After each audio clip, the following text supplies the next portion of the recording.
జగిత్యాల జిల్లా BRS party అధ్యక్షుడు కోరుట్ల మాజీ ఎమ్మెల్యే విద్యాసాగర్ రావు సంచలన వ్యాఖ్యలు చేశారు.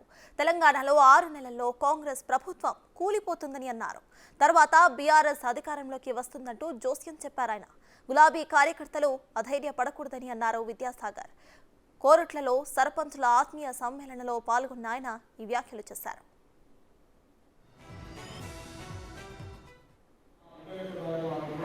ఏ పరంగా మనం చేసినట్ట ఆ పని చేసినట్ట ఇప్పుడు కూడా అదే విధంగా చేస్తాం. ఎవ్వరు కూడా ఆధారపడకుండా మీరు ధైర్యంగా ఉండాలి. మీ ఇబ్బంది ఉంటాం. ఎప్పుడైనా నీకు అనేవాడు లేకపోతే ప్రభుత్వం లేదా భయపడుతుంది. ఆ నెల 7 నెలల పాటు నేను చెప్తున్నాను, నా మనసు చెప్తున్నది, నా అయ్యప్ప సహాయం చెప్తున్నాడు. 6 నెలల కూడా మన ప్రభుత్వం ఉంటామని తప్ప